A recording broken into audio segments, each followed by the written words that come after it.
Okay, you guys, so we're gonna be working on this bad boy today. Let's see here. Yeah, psych. We're working on this. Hello everyone, welcome back.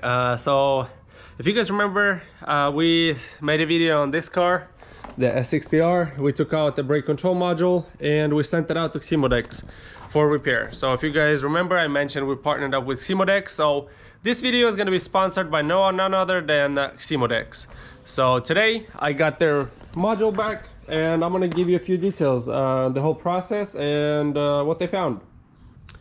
So I sent out the module, I packed it up, sent it out to XeMODeX, and they tried to repair it. Well, when they tried to repair it, they fixed some of the issues. They fixed one of the codes, but two codes would not go away. So what they told me is they needed to swap to a new module, so they hooked me up with a new module that they had on hand, and then they just transferred the information because there was two codes that wouldn't go away and they couldn't get rid of them. So they said it's not repairable pretty much, so they would recommend getting another module and transferring the information from this module, my old one, into the new one. So that's what they did. They transferred the information from my old module into the new one, and then they tested it and it passed all the tests, no codes, nothing. So thank you XeMODeX for that. So they sent me in this box, and then there's also another box with those squishy things so it doesn't get damaged. So today we're gonna open this up and install it on the car, and then we'll start it up, make sure there's no issues. I'll go for a short drive, and then after we go, you know, if there's no issues after we go on the drive, then I'll give you guys an update maybe a few weeks after I'll be driving it to work and make sure everything's cool. So I'll give you another video on that as well. So the module comes boxed like this with these squishy nuts or whatever they call them. That's pretty much so it won't break. It's fragile, it says on the box as well. Fragile, handle with care. And then there's this box with some nuts as well in it, so you just take it out. So I'm gonna put the camera down and I'm gonna take it out so I don't spill all the nuts everywhere in my engine bay and everything. So I'm gonna take it out and I'll show you guys how it looks. Okay, so this is how the module looks. That's their new case. They put them in a new case. You can see they worked them around, so really nice looking case, solid. And then they put some cardboard around that pin. I don't know what that's called, but yeah, there's a pin. They put cardboard in there so to protect it. So this looks solid. Everything looks brand spanking new. Like, come on, let me see if I can go in the lighting area if you guys can see. Look at this. Like, this looks brand new. Okay, so if you guys remember maybe from my removal video, you got to take the intake box out. So we're going to take that out, and to install it, that gives you really easy access. So if you guys remember, I had to grind off the old screws because they were sealed. So I went to the Ace Hardware locally here and I bought myself the same thread and pretty much length with this kind of with a hex, pretty much a hex M4 by 0.7, I believe, metric. That's what these are, pretty much M4 by 0.07 or 0.7 or something like that. Anyways, that's the thread size if you guys are wondering, and they're about what, 2 inches long. So yeah, we got these. We're gonna put a little bit of medium thread lock there just because these are not original, and just make sure, you know, just to keep it in there. I probably will not end up removing it. Even if I do, these bolts are new and we're gonna use proper tools and everything.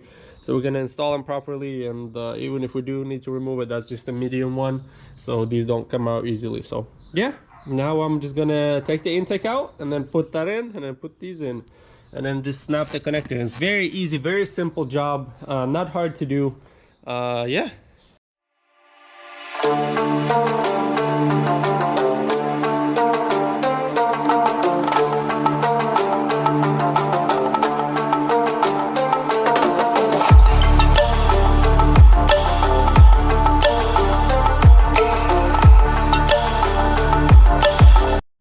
Okay, so if you guys thought that was fairly easy, I just got those bolts, started them with my hand, and then I got this Torx 15 because I don't have I have this one, this bad boy, but I just ended up using this Torx 15. It kind of fits pretty good there, and I just tighten it with my hand. I put a little bit of this medium thread lock on there, and then just tighten it with my finger. That's all you need on those bolts. They're tiny bolts, so just tighten it with your hand with the socket, all 3 of them, and it should be good. And then yeah, put the intake back, hook up the mass airflow sensor, and then put the 3 bolts on the intake. So fairly easy, fairly simple job. Okay, so now that that's in, let's go ahead and start this baby. Moment of truth. It hasn't been started, so let's let it heat up, or whatever, not heat up, but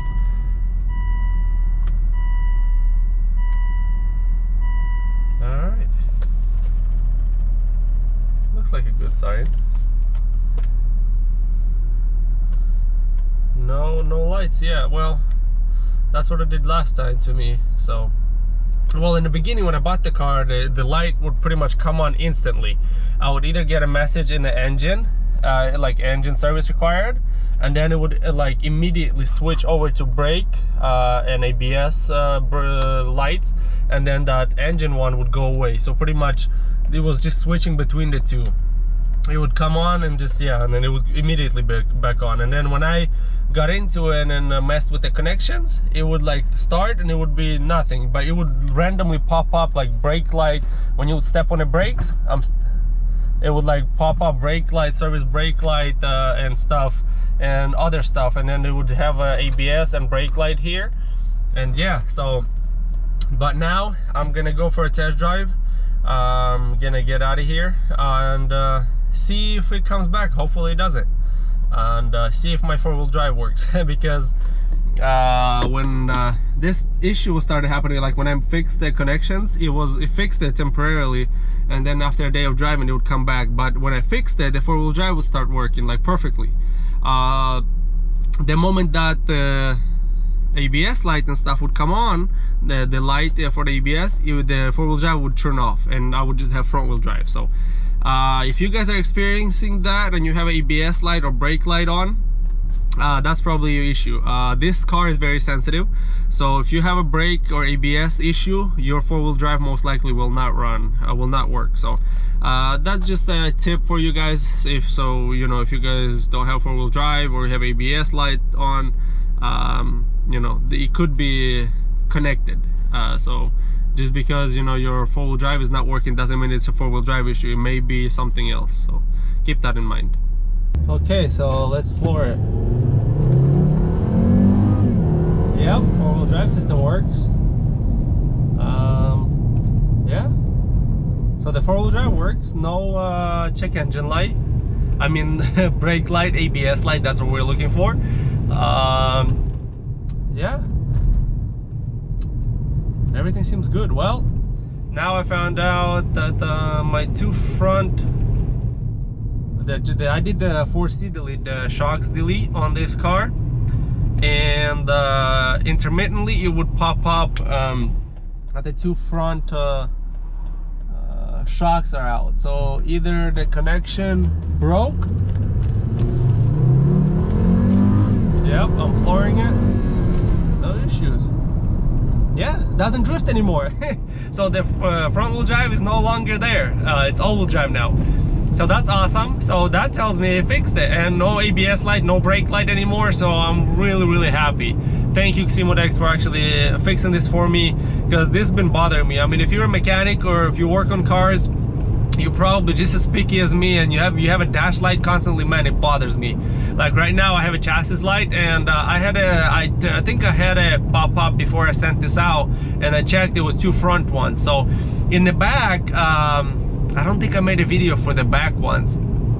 I don't know, I'd have to check my channel, but if I didn't, I put resistors for the back ones. Even if I did, I put it under the video. I put resistors in the back, and the back ones are fine. So I may end up just taking out the original resistors out of the shocks that I pulled out and just putting the aftermarket ones in. So I've been driving it for a few miles now.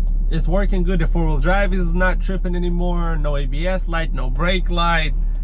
So I am really relieved. Like, this has took so many, like, just, I don't know what I want to even call them, problems and worries off my chest, because like I really don't like cars with lights on. We have the chassis lights, so I may just order the resistors, because in the past I just use the resistors, the subwoofer, I mean not subwoofer, HID system for the headlights. They use exactly the same resistors that you're supposed to use for tricking the 4C system in this car. So I just took those off because I looked at the specs, they're exactly identical. So yeah, I just use those on the back ones, and I may just use those in the front. Because when you take out the 4C system, you put regular shocks in the car.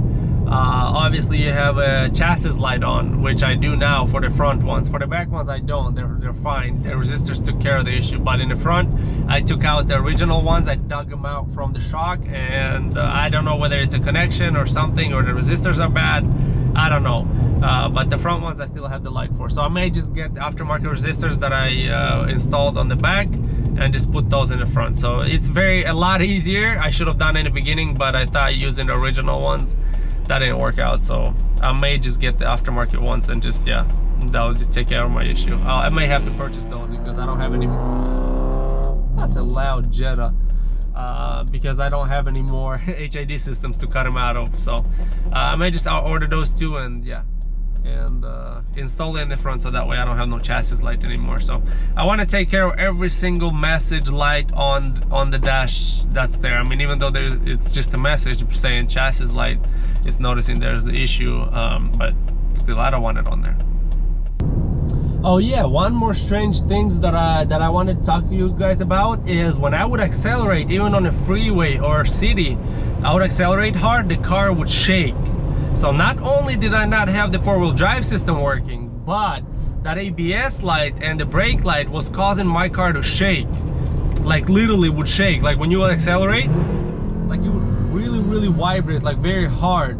And right now it doesn't do it. And I noticed that before when I fixed the issue temporarily, when it went away for a day, I drove it and there was no issue there anymore. So now I'm noticing the same thing. Like when the issue would come, the car would really hard vibrate. Like it would kind of, if you guys know what a bad axle vibrates upon acceleration, that's pretty much what it was doing. And I kind of, first I was freaking out, then when I took care of the ABS issue, it went away. I was like, huh. And now I'm noticing the same thing, that I will hold a hard acceleration and it's smooth, so it went away again. So that's another tip. So if you guys have an ABS and brake light on and you're having the vibration when you're accelerating, or your four-wheel drive is not working, well, that's your issue. Take care of the brake light and trust me, you'll go away, and your four-wheel drive will start working and you won't have any more vibration when accelerating. Okay, so I'm back. I just scanned the system. It had the suspension module, had a brake control module fault like from previously, because obviously I sent out the brake module, so the brake module didn't have any codes, but all the rest of the modules, they knew that there was a problem with the brake module, and the suspension one had one too. I cleared it, and then I cleared the engine one also because it had the brake module fault code, communication code, and everything. So I cleared all of them, and then I drove a little bit, came back, there's no codes for suspension. I don't know, to be honest. I'm gonna drive it some more and see, but if the front two that were popping up, if those are gonna pop up again, and you know, the signal too high or something like that for the front two shock absorbers, because I used the resistors from the old shocks, as I said. If that keeps popping up, if it pops up again, I'm just gonna buy those aftermarket resistors, and then I'm just gonna swap them, so that way I don't get no light. But other than that, yeah, it's good. No codes, everything runs good. So yeah, let's go over the whole process of what issue I was having from you know, the brake module not working. That made my four-wheel drive not work, and it made my car shake upon acceleration. Like I'm telling you guys, my car shake pretty bad. Like it shake to a point where I thought my axles were bad. And then when the brake module was fixed, like when I fixed it temporarily, it would go away. And then when the problem would start, it would start doing it again. So I don't know how it's related, why it's making it shake upon acceleration. But now the XeMODeX fixed the brake module again, so I have no, you know, fault codes in the brake control module. It doesn't shake anymore upon acceleration, and my four-wheel drive works. So that brake module made my four-wheel drive not work and made my car shake upon acceleration. So those are the two key points here. So XeMODeX took care of a lot of issues I was having. No four-wheel drive, and my car was shaking upon acceleration. So those are the two things they fixed. So thank you, XeMODeX, again. And yeah, hopefully you guys enjoyed this video. Give it a thumbs up. subscribe to my channel for more videos like this. I'm going to be doing some modifications if I keep this car to this car, so stay tuned for those. And then for the P3, also we're in the process of doing some modifications. We'll be taking some cars to the drag strip, so we'll have some fun videos on the YouTube channel. And if you guys want me to make a certain video on this car, on the P2 or the P3, let me know in the comments below. Again, thank you guys for watching. Hit the like button, subscribe to the channel, and as usual, see you next time.